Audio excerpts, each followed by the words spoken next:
Hey everyone, it's Rose and this is Cher, and today I'm going to be answering your questions about physical therapy related things as well as some health kind of questions that you guys had asked me in one of my previous videos. So let's jump right into it.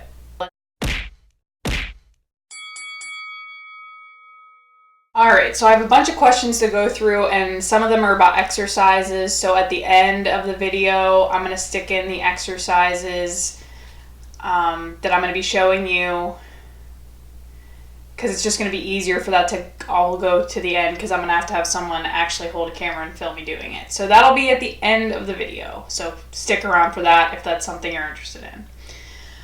Alright, so the first question I'm going to go over: why are people's fat distributed in different types of ways, and does activity play a role?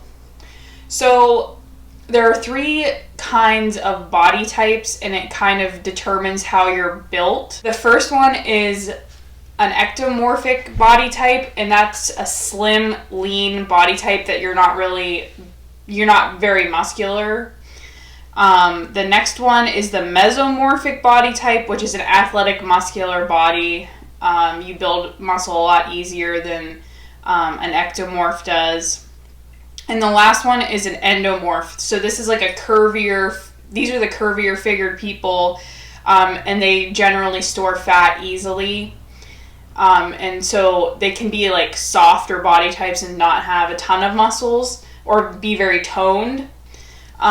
So as far as activity playing a role, there are ways, like you have to figure out what kind of body type you are, and then there are different things that you can do to kind of work on and building muscle. And like, for example, if you're an endomorph, you really are going to have to concentrate on not gaining a lot of fat, because it is easier for you because your metabolism is slower than the endomorphs and the mesomorphs. And if you want to figure out what body type you are, you can Google, just look up the 3 body types, and it'll bring you up to a bunch of different search results. The next question is: when should you get back to exercise after a muscle strain in your low back, and what exercises to do to slowly ease back into running after a muscle strain? So it's there's such a gray area for people and injuries and how long it'll take them to heal, because it's really dependent on each person. I typically say for something like a muscle strain, it's going to take 4 to 6 to 8 weeks, somewhere in the month to 2 month range, depending. And as far as exercises to slowly ease back into running, I would start slow. So you're going to want to start with walking, and I always just tell people to listen to your body. If you're walking and your back starts bothering you, that may be all you can do for that day. So you could do gradually build yourself up and do like a 2-minute walk, and then a minute run, and then a 2-minute walk and a minute run, kind of like a circuit training, to slowly build back up your endurance and get back into the running. Another important thing, if you are experiencing like muscle tightness or a strain and you're trying to get back into working out and it's bothering you, it's important to stretch the muscle before you start working out, because it's going to make it a little bit easier on you. There are studies that say that stretching before a workout doesn't prevent injuries, but if you already know that your muscle's tight or like injured and irritated in some kind of way, I always recommend that people stretch it before they start running or start exercising in any kind of way. Tips on lifting. So there's so many things I could go over. Typically what I tell people when I was doing personal training was to start on the weight machines instead of going into the free weight sections where you're like, with the bar and the dumbbells and everything. Sit down on a machine, because the machine is going to have pictures on it that's showing you what muscles you're working, along with like the proper form and the proper way to have the machine set up. So because in weightlifting, form is so important, because if you're not using the right form, you're going to injure yourself. I always recommend that people actually start on the weight machines to kind of build up their endurance, and also just build up confidence in themselves before they go over to the free weight section. And along with the lifting tip question, I got a lot of questions about like proper form. So I will go over like a squats and lunges form when I go over the exercises at the end. Some other tips that I have for lifting would be to, if you're going to lift every single day, your muscles need a day of rest in between each lifting session. So if you're wanting to go into the gym and do lifting every day, I would recommend that you do like one muscle group on a Monday and then a different muscle group on a Tuesday, and then you could go back to the muscle group that you did Monday on Wednesday. So like you could do chest and back on Monday and then do legs and abs on Tuesday. And if you're going to be doing core work, like working your abs, I would recommend waiting until the end of your workout to do that, because you use your core for like every single lift and movement that you're doing, because it's what's keeping you upright. So you don't want to wear those muscles out first and then go and try to do squats and lunges after you've already kind of wore out your abs. Ideas about exercising for the older age population. I also got a question about some exercises and stretches for people that are using wheelchairs for mobility. And again, I'm going to put those all at the end. But chair yoga is something that I've seen a lot of the older population do. Anything that's going to kind of work on your balance is going to be a great thing to have, especially for the older population, because, you know, as people get older, they start falling and it leads to injuries, broken hips, etc. So the older you get, the more I would recommend working on balance. And I mean, yoga is great for core strength, balance, and it helps stretch out your muscles. So if you can find, like, especially there's a program called Silver Sneakers, and if you're a member of a gym that has that, they do different classes, and those are all really great, and they're aimed for the older population. Unwritten rules of the gym: what to bring, how to dress, anxiety about going. Number one rule, don't have anxiety about going to the gym. I know that that's easier said than done, but I think people have anxiety because they think they're going to go and get judged. And in reality, everyone's too worried about themselves and how they look than how you're looking, doing whatever it is that you're doing at the gym. Some of the things that I like when I'm going to the gym is I always bring water. I always bring my phone or my tablet with me so that I can watch a show while I'm on the different cardio equipment, because I've mentioned in other videos, I don't like to listen to music. I like to be distracted by a TV show. And as far as what you wear something that you're comfortable in, because the last thing you want to do is go to the gym and then be self-conscious about, number one, being at the gym, but number two, what you're wearing, and like constantly pulling at whatever it is that you're wearing. I would just recommend comfy clothes that you feel comfortable in. Every gym usually has a dress code, so I would check that before going to the gym. Another question I got were different exercises for your hip. I will address those at the end. You can do them in sitting, you can do them in standing, you can do them in lying if you want, but I will show you guys some sitting and standing hip exercises at the end of the video. Eating or exercising in order to gain weight. I got this question, and by no means am I an expert. I'm not a nutritionist. That would be probably a better answer or a better question for a nutritionist. But the advice that I would give, like a friend that came and asked me, is you really need to increase your protein intake, and you need to be eating more calories than you're burning. And I would recommend that the calories be healthy calories, not like ice cream, junk food. You want it to be healthy calories that you're eating, healthy fats, and increase your protein intake. The other thing that I would recommend as far as exercising goes would be a lot of strength building, a lot of, lifting, to build muscle mass, because that's an easy way to kind of put on some weight, is to build your muscle mass. Can PT fix tension headaches? Yes. Tension headaches a lot of the time are caused by neck tightness, so like tightness through your shoulders and up through your neck, which I have chronically, can't get rid of it. And so PT can do different stretches to help kind of loosen the muscles in the back of the neck, as well as massage and trigger point release. There's different modalities that PTs use, so like heating pads, ice packs, electrical stimulation for the muscles, and it's therapeutic ultrasound. And it's like ultrasound like a pregnant woman would get on her belly, but it's like a lower frequency. and it's used to kind of help decrease the inflammation, loosen up the muscles, increase the blood flow to that area. I would definitely, if you're having tension headaches, my guess is that it is from your muscles in your neck and shoulders being tight, and PT can definitely help you with that. How often to stretch for sciatic pain? Sciatic pain is pretty common, or at least I saw a lot of it when I was doing outpatient therapy. And I would tell my patients that were going through it that they needed to be stretching at least 2 times a day, especially if you're currently going through spasming. For whatever reason, once you're, it's a muscle in your bum, in your butt, that it's called the piriformis muscle, and that muscle gets tight and it compresses the nerve, the sciatic nerve in your hip and butt area, and it causes pain. It can go all the way down to your foot on whichever side you have it. Some people have it on both sides. And I usually tell people to stretch twice a day, because once that muscle gets irritated and is prone to spasming, it happens a lot for whatever reason. So I recommend doing it once before you even get out of bed, going through some exercises for that, or some stretches, and then, in the middle of the day. And if you need to do it more than twice a day, do it more than twice a day. Because a lot of times I had a patient that every time he mowed the lawn, it would, increase his sciatic pain. And so I told him he needed to be doing it before mowing, in the middle of mowing if needed, and after mowing. Different sleeping positions.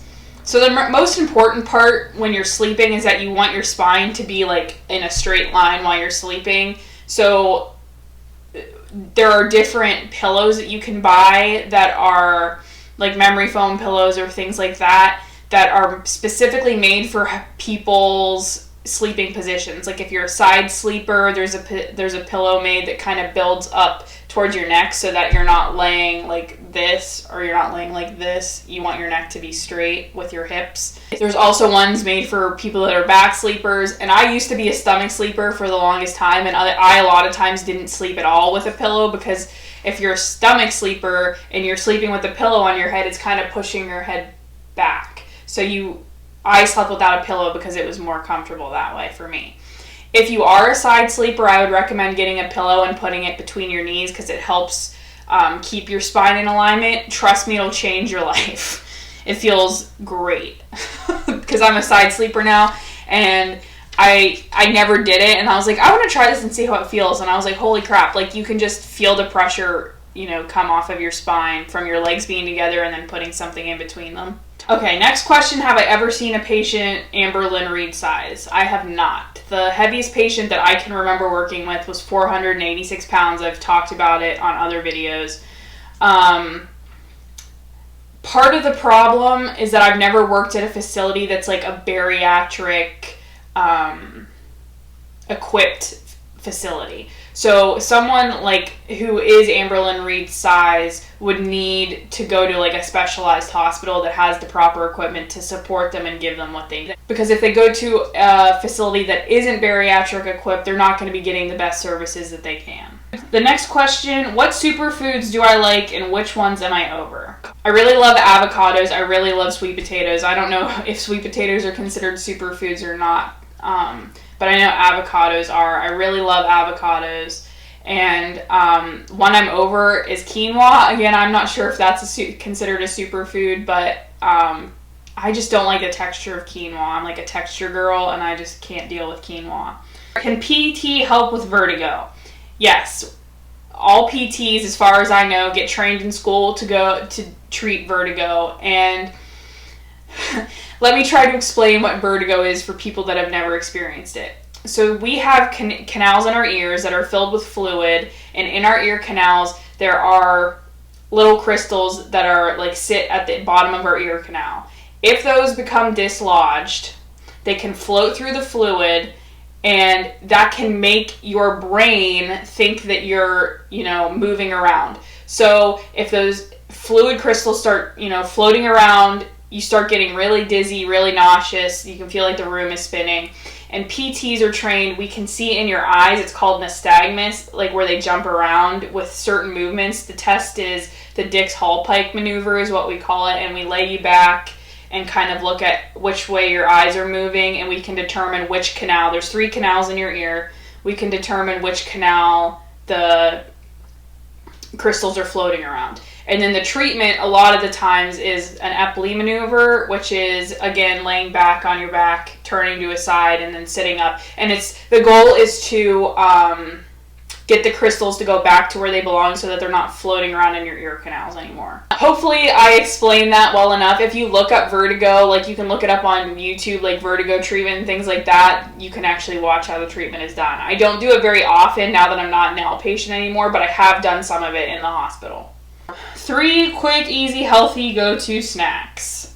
I could make a whole video on this, and I might end up doing that, but ones off the top of my head, I like grabbing like a handful of almonds or pistachios. I really like pistachios, and taking them with me, like sometimes between breakfast and lunch. I'm like starving at work, so that's something easy and quick that I can eat, and it fills me up.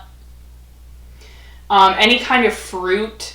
I really like apples, because those are easy to just chuck in my lunch bag and then eat as I need to throughout the day. Another thing that I really like is hard-boiled eggs, because those are easy to grab and eat really quickly, and it gives you some protein. And another thing you could use is like, peanut butter and celery, or peanut butter and apples, peanut butter and bananas, just if you're looking to get some protein. I know I keep talking about this clean eating video, but in clean eating, the program I did, you can't eat peanut butter, so I just did like nut butter. So any kind of nut butter with celery or apples is another good option. All right, so that's it for the questions. Now let's jump into the exercises. Hey guys, so ignore the hair situation, but we're going to go over some of the seated exercises and some seated stretches, and then we'll move into the standing stuff and some squats and lunges proper form. So first thing I want to start with are just some easy seated exercises that I have a lot of my patients do when we come into the clinic, or the gym.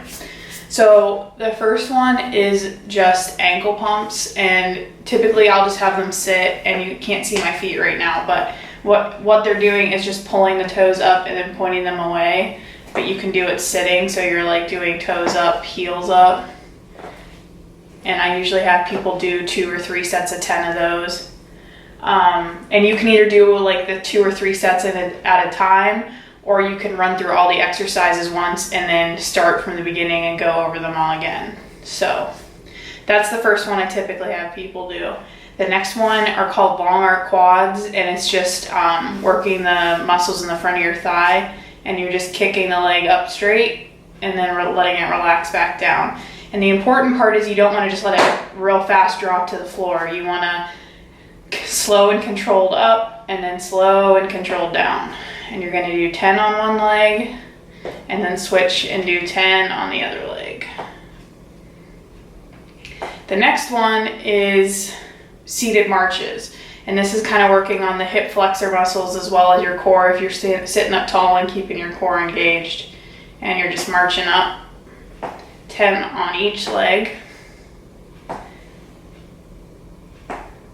The next one, like a rolled up towel or a pillow folded in half, or even if you have like a little ball, and you're working on the inner parts of strengthening the inner muscles in your thigh. So what you're doing is you're putting it between your knees. You're going to squeeze, hold for 2 to 3 seconds, and then relax. And if you need to hold on to it, you can. Squeeze and relax.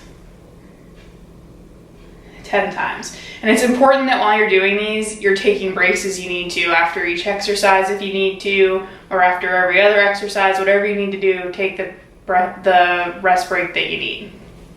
The next one, I'm going to use a resistance band for, and I have a bunch of different ones here. And the way that these go, as far as if you like get a pack like this, like I have, the yellow is the easiest, then the red, then the green, then the blue, and then the black. So just for today, to make my life easy, I'm going to use the yellow. So you're gonna put it around your legs, right above your knees. And this is gonna work the outsides of your legs. So you're gonna pull out against the band and then back in. And same with this one, you're gonna wanna hold out for 2 to 3 seconds and then relax.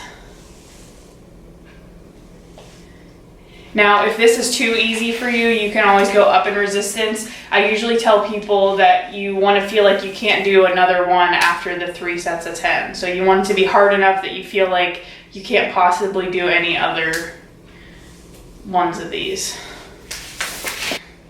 Another one that's kind of working on postural muscles and everything are butt squeezes. So you're tightening up the muscles you're sitting on and then you relax. And you're holding for 2 or 3 seconds, just like with the last 2. And you're gonna do 10 of those. Another one that you can do that's relatively easy is put something behind your back. I'm gonna scoot forward a little bit. And it's kind of like a seated crunch almost. So what you're doing is you're pulling your belly button in and kind of flattening your back against, if you have a ball back here or a rolled up towel, to kind of squish it, hold for a couple seconds, and then relax. And it's working on your core. I don't think I can show you what my stomach's doing, but you want to think about like you're trying to pull your belly button in towards your spine and you're tightening up the muscles in your core and then you're relaxing. All right, now some seated stretches. And I want to kind of go over these as they're related to the sciatic pain, like the question that I had about the sciatic pain. So I have a stool down here that of course you can't see, but enough. So I have a stool. You could do this with another chair at the same height as you are across from you. But so what you're doing is you're going to put your foot toe pointed up, knee straight out in front of you like this. You're going to make sure the toe is pointing straight up towards the ceiling, and you should feel a stretch in your hamstrings, which is back here. If you aren't feeling a stretch at this height, you may need to get the chair across from you so you're up a little higher. And if you're sitting, if the chair you don't even really feel a stretch, you're going to want to sit up tall and you're going to bring your chest towards your knee, and you should feel a stretch right in the back of your leg. You don't want to bring like your head down here. You want it to be your chest towards your toes. And you want to hold this for 20 to 30 seconds and then relax and do that 2 or 3 times.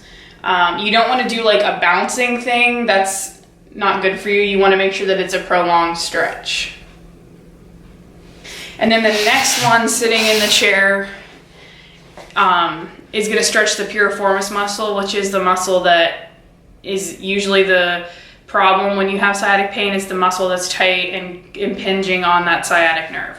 So you're going to cross your legs in like a figure 4, and then you're going to take this knee and you're going to pull it across your body towards your opposite shoulder, and you'll feel a stretch right through here, right in like the butt cheek. And same thing, 20 or 30 seconds, 2 or 3 times. And you can do the stretches multiple times a day. You can't overstretch yourself. So as many times a day as you want to do it, you can do it. And then again, on the other side, it's just crossing like a figure 4 and then pulling across your body towards the opposite shoulder. Exercise, if you have a chair that has arms, or if you're in a wheelchair, are wheelchair push-ups. So you can put your feet flat on the floor, put your hands on the armrest, and then push yourself up like you're gonna stand and then back down. And it's kind of like a tricep dip, but it's a little bit easier, and you're in the chair, and that's going to work on the muscles that you need to help you stand up. Another easy chair exercise, if you're someone that's afraid to try to do squats, is to just do sit to stands at the chair. So you're going to stand up and then sit back down, and try not to use your arms on the armrest. I'm sorry you guys can't see my face, but this is as good as I can do right now. So now we're gonna go over the standing stuff, and these are gonna work on your hip muscles, because I got a specific question about exercises for your hips. So first one is standing exercises that are gonna work the outside of your leg, or the side of your thigh. I always recommend if you have a kitchen counter, you can stand next to that, or a chair, just something solid so you can have something to keep your balance.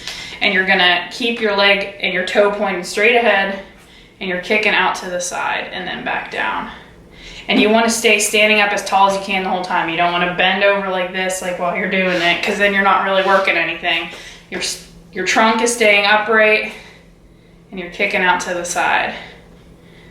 Make sure that toe is pointed straight ahead of you and not pointed like this. You want it pointed straight. The next one is your turn. You're gonna work kind of your glutes and the back of your leg. You're keeping your toe pointed straight ahead still, trunk upright, and you're just kicking back. And this one doesn't have to be a ton of movement, but this is working your glutes, your butt muscles. And again, you don't want to do it leaning forward. You want to stay standing up tall. All right, and then another one is crossing the leg over the middle in front of the other one, and this is going to work the inside of your thigh. And it's the same concept, toe pointed straight ahead. And if you have resistance bands, this is a good one to use a resistance band for. You can wrap it around your leg, and I would recommend having a chair or something, or like connecting the other end to a table so that you don't have to have someone else help you, so that you get some resistance. Let me show you those again with just seeing my legs so you kind of get a better idea. So this is the out to the side with the toe pointed straight ahead.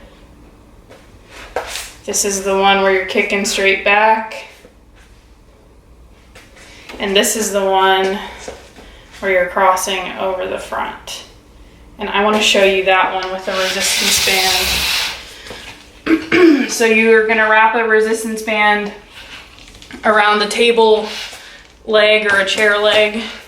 You're going to put your foot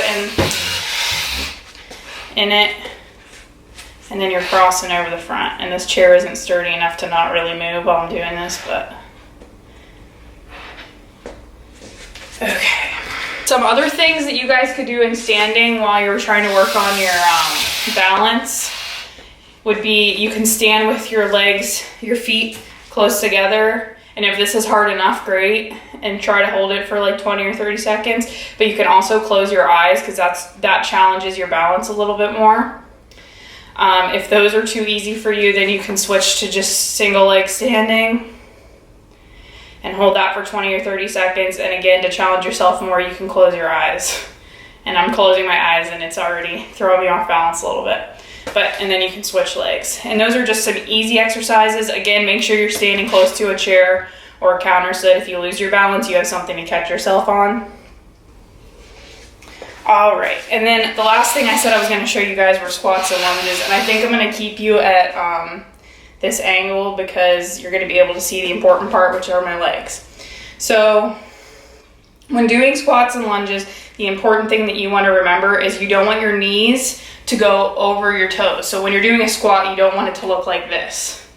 That's kind of a little over exaggerated, but so what you want to do is sit back like you're going to sit down in a chair, and see how my knees are not over my toes like this. You're back a little bit more, and then up. And I always recommend to people you squeeze your butt cheeks together at the top just to get that little bit of extra workout. So again, it's down like you're going to sit in a chair, and then back up. And that's why I recommend for people who are afraid they're not going to be able to do this kind of form to sit in a chair, because it kind of forces you to really sit your butt back. Woo. To really sit your butt back so that you're not going over your toes. And another thing to keep in mind is that you want your weight to be through the heels of your feet and not your toes, because that's, if you're trying to put your weight through your toes, that's what's going to kind of force your knees forward instead of keeping them back. Same thing with the squats. Again, you don't want your knees to go above your toes. So a squat should be like this, and then back up. See how my knee isn't above my toe? Or isn't more forward than my toe? It's right above my ankle pretty much. And then same on this side. And I would recommend, if you're doing these at a gym, to stand in front of a mirror and watch your form. And I know that a lot of people don't like doing that, because it makes them self-conscious. And I hated doing it, but it's really important so that you don't injure yourself, but you want to make sure that your form is right so you're getting the most out of the exercise. Okay, so I hope that I was able to answer your questions in an easy and understandable way, and that I demonstrated the exercises well enough that you all will be able to replicate them at home. If you guys have any other questions for me, you can always leave them down in the comments below. I try to get to everybody, but I can't make any promises. I'm doing my best. You can follow me on Twitter and Instagram, which I always leave linked down below, and you can ask me questions over there as well. Thank you all for watching this video. If you liked it, please give it a thumbs up. If you're interested in hearing more from me, please subscribe. And if you want, you can hit the notification bell to get notified when I upload. Again, thank you for watching, and I'll see you in the next one.